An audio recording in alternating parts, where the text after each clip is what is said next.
Hello everyone, welcome back to our YouTube channel. आज हम बात करने वाले हैं एक नई बीमारी की जिसका नाम है ब्रोंकाइटिस। ब्रोंकाइटिस जैसे कि आप सभी जानते हैं बहुत ही कॉमन प्रॉब्लम है, खास करके ओल्ड एज में ये अफेक्ट करती है। इसके कई कारण हो सकते हैं, लेकिन सबसे पहले बात करते हैं कि हम किसी भी इंडिविजुअल में इसको रिकॉग्नाइज कैसे करेंगे कि आपको ब्रोंकाइटिस हो गया है। तो ब्रोंकाइटिस एक ऐसी सिचुएशन है जिसमें आपको 2 साल या उससे ज़्यादा से छाती के अंदर बलगम बन रहा है और कफ की दिक्कत आ रही है, और ये दिक्कत हर साल कम से कम 3 महीने के लिए चलती है। तो ऐसे इंडिविजुअल को हम सोच सकते हैं कि उसको ब्रोंकाइटिस हो गया है। तो ब्रोंकाइटिस होने के कई कारण होते हैं। सबसे मेजर कारण जो रहता है वो रहता है सिगरेट स्मोकिंग। और अगले कारण जो अगर हम बात करें उसमें रहता है एनवायरमेंटल पॉल्यूशन, जैसे कि अगर आपके एनवायरमेंट के अंदर सल्फर, नाइट्रोजन डाइऑक्साइड जैसे प्रोडक्ट्स हैं तो आपको ब्रोंकाइटिस डेवलप हो सकता है। उसी तरीके से अगर कोई इंसान माइंस में काम कर रहा है, उसका एक्सपोजर ऐसे प्रोडक्ट्स के साथ हो रहा है जो उसके लंग्स को इरिटेट कर रहे हैं, तो भी ब्रोंकाइटिस डेवलप हो सकता है। एक और कारण जो बहुत कॉमनली देखने को मिलता है वो होता है जेनेटिक फैक्टर। जेनेटिक फैक्टर मतलब आपकी फैमिली में पीछे किसी को एंसेस्टर्स में ये प्रॉब्लम रही है तो इसकी टेंडेंसी आप में हो सकती है। तो आज हम देखते हैं कि ब्रोंकाइटिस डेवलप होता है तो इसके अंदर हमारी बॉडी में क्या चेंजेस आते हैं और इसके ट्रीटमेंट के हमारे पास क्या ऑप्शंस है। सबसे पहले तो जो भी इरिटेटिंग सब्सटेंस आपने इनहेल किया है वो आपकी जो लंग्स होती है, जो आपकी सांस की नली होती है, उसको इरिटेट करता है। इरिटेट करने से मतलब है उसको वहाँ पे तंग करता है, इन्फ्लेमेशन प्रोड्यूस कर देता है, जिसको हम कह देते हैं कि आपकी जो ब्रोंकियल ट्यूब्स हैं उनके अंदर इन्फ्लेमेशन हो गई है, इसलिए उसको हम ब्रोंकाइटिस नाम दे देते हैं। तो होता यह है कि जब आपकी जो लंग्स की लाइनिंग है, जो आपकी सांस की नली है, उसको इरिटेशन देते हैं ये सब्सटेंस, तो वहाँ पे आपका जो सब म्यूकोजा है, जो वहाँ पे लेयर्स हैं आपके जो लंग्स में, वहाँ पर वो म्यूकस प्रोडक्शन शुरू कर देते हैं। और इसी तरह से आपका जो ब्रोंक्यूल होता है वहाँ पर गॉबलेट सेल्स जो है वो म्यूकस का प्रोडक्शन शुरू कर देते हैं। इस म्यूकस के प्रोडक्शन से जो आपका एयर पैसेज होता है, जो आपका सांस की नली है, उसमें म्यूकस इकट्ठा होना शुरू हो जाता है।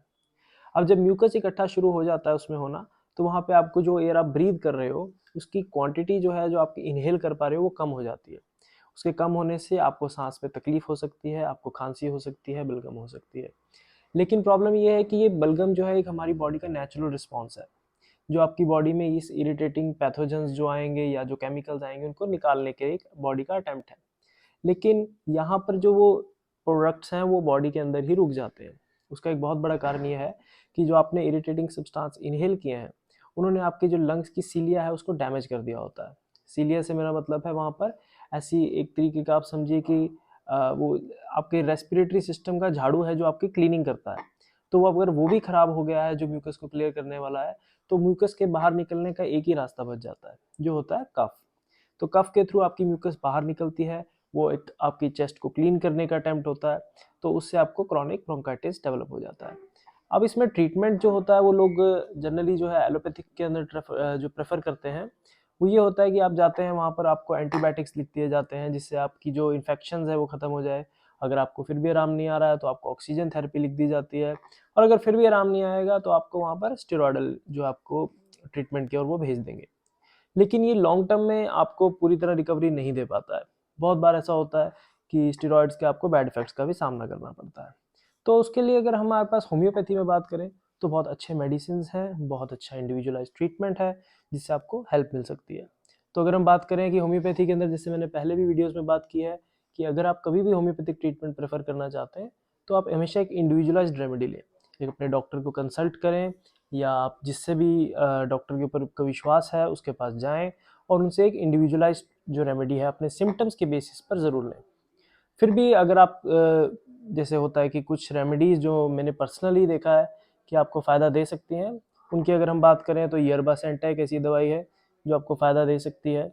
स्टैनमेट एक ऐसी दवाई है जो आपको फ़ायदा दे सकती है।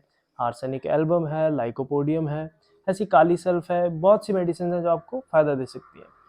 बट अगर आप फिर भी एक परमानेंट ट्रीटमेंट चाहते हैं होम्योपैथी के थ्रू, तो मैं आपको यही कहूँगा कि आप उसमें इंडिविजुअलाइज ट्रीटमेंट प्रेफर करें। अपने आसपास या ऑनलाइन जिस भी डॉक्टर को आप कंसल्ट करना चाहते हैं उनके साथ अपॉइंटमेंट बुक करें एंड ट्रीटमेंट लें। Thank you.